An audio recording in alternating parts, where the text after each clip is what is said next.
Trading में लगातार profitable होने के पीछे की साइकोलॉजी असल में है क्या? आज हम मार्क डगलस के काम के जरिए इसी सवाल की तह तक जाएंगे।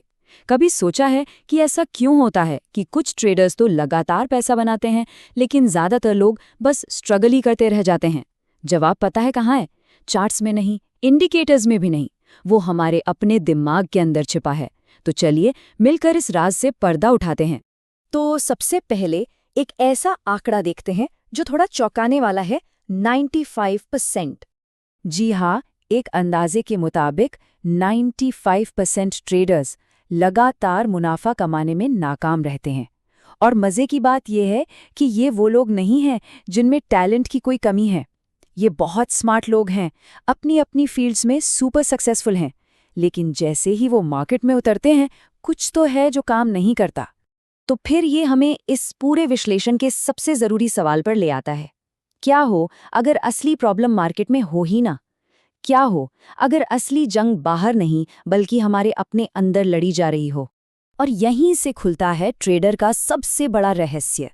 देखिए, जिन स्किल्स से हम जिंदगी में आगे बढ़ते हैं, जैसे मेहनत करना, सिचुएशन को कंट्रोल करना, एक तय नतीजे की उम्मीद रखना, वही स्किल्स ट्रेडिंग में हमारी सबसे बड़ी दुश्मन बन सकती हैं।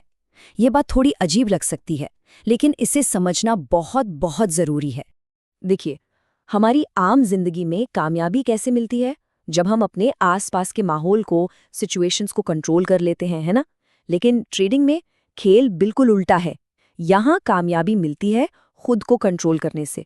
जिंदगी में हमें पता होता है कि ये करेंगे तो ये नतीजा मिलेगा, कॉज एंड इफेक्ट, सीधा साधा। पर मार्केट, अरे वो तो प्रोबेबिलिटीज यानी संभावनाओं का खेल है। यहाँ कुछ भी पक्का नहीं होता। और बस यही वो वजह है कि बड़े बड़े धुरंधर भी ट्रेडिंग में आकर फेल हो जाते हैं। तो इसका सीधा मतलब ये हुआ कि सॉल्यूशन ज्यादा मार्केट एनालिसिस करने में नहीं, बल्कि अपने दिमाग का यानी मेंटल एनालिसिस करने में है। अब हमें चार्ट से नजर हटाकर अपने अंदर झांकने की जरूरत है। तो ये मेंटल एनालिसिस होता कैसे है?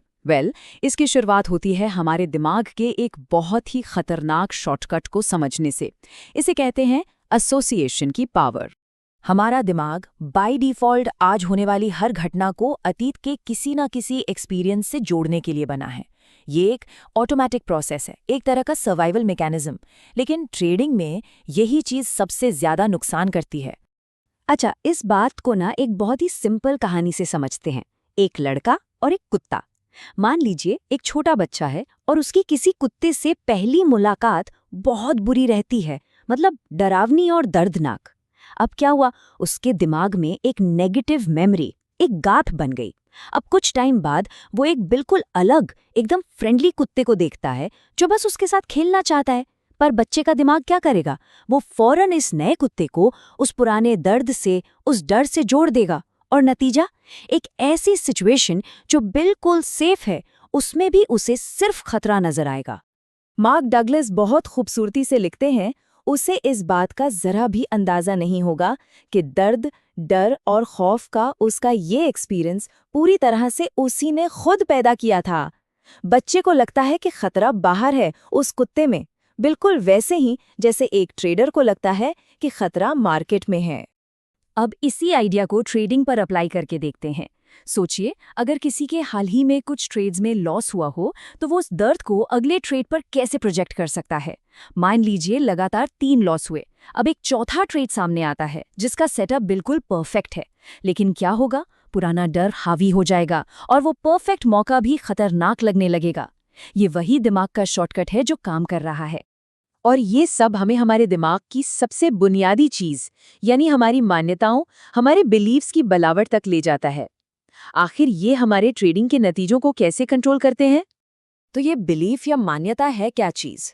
सीधी भाषा में ये सच्चाई के बारे में हमारा एक कॉन्सेप्ट है जिसे हमारे एक्सपीरियंसेस से एनर्जी मिलती है।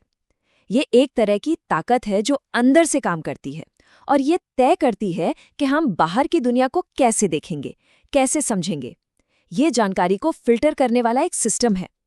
और हमारी ये मान्यताएं ना बहुत जिद्दी होती हैं। पहली बात, वो खुद को बदलने वाली किसी भी कोशिश को रोकती हैं। दूसरी, हर एक्टिव मान्यता खुद को साबित करने के लिए बेचैन रहती है। और तीसरी, ये हमारे जाने अनजाने में अपना काम करती रहती हैं, यही वजह है कि सिर्फ चाहने भर से इन्हें बदलना नामुमकिन सा लगता है। और इसमें सबसे ज्यादा खतरनाक होती हैं हमारी सेल्फ वर्थ, यानी हम खुद को कितना कीमती समझते हैं, इससे जुड़ी मान्यताएं। ये एक अनदेखी दीवार बना सकती हैं जो हमें कामयाबी के ठीक दरवाजे पर पहुंचकर पीछे धकेल देती हैं। अक्सर ट्रेडर्स जब प्रॉफिट के बहुत करीब होते हैं तो वो खुद ही कुछ ऐसा कर बैठते हैं जिससे लॉस हो जाता है। इसके पीछे यही अवचेतन मन की मान्यता होती है कि शायद मैं इस कामयाबी के लायक ही नहीं हूं। अच्छा, तो अब तक हमने प्रॉब्लम को तो अच्छे से समझ लिया। अब आते हैं सॉल्यूशन पे। और सॉल्यूशन है अपने दिमाग को संभावनाओं यानी प्रोबेबिलिटीज में सोचने के लिए रीवायर करना। यहाँ हमारा मकसद पुरानी मान्यताओं को जड़ से उखाड़ना नहीं है, क्योंकि वो लगभग नामुमकिन है। मकसद है उन्हें डीएक्टिवेट करना, मतलब उनमें से इमोशनल एनर्जी को निकालकर उस एनर्जी को नई और फायदेमंद मान्यताओं में ट्रांसफर करना। ये ठीक वैसा ही है जैसे बड़े होने पर हमें पता चलता है कि सांता क्लॉज नहीं होता। हम उस विश्वास से लड़ते नहीं हैं, वो बस एक विचार बनकर रह जाता है जिसमें कोई एनर्जी नहीं होती। एक विनर ट्रेडर की मानसिकता बनाने के लिए ये 3 बातें गांठ बांधनी पड़ती हैं। पहली, पैसा बनाने के लिए ये जानना जरूरी नहीं है कि मार्केट में आगे क्या होगा। दूसरी, मार्केट में कभी भी कुछ भी हो सकता है। और तीसरी, सबसे जरूरी, हर पल और हर एक ट्रेड अपने आप में यूनिक है, उसका पिछले ट्रेड से कोई लेना देना नहीं है। चलिए इसे आम मानसिकता और ट्रेडर के मानसिकता के बीच फर्क से समझते हैं। एक आम दिमाग को हमेशा ये जानने की बेचैनी रहती है कि आगे क्या होगा, लेकिन एक ट्रेडर का दिमाग इस अनिश्चितता के साथ जीना सीख लेता है। आम दिमाग हर नए ट्रेड को पुराने नतीजों से जोड़ता है, जबकि ट्रेडर का दिमाग हर पल को एक नई शुरुआत की तरह देखता है। बस यही सोच का फर्क है जो बिना डर और दर्द के ट्रेडिंग करने के लिए चाहिए। और जब ये माइंडसेट बन जाती है, तब रास्ता खुलता है द जोन का।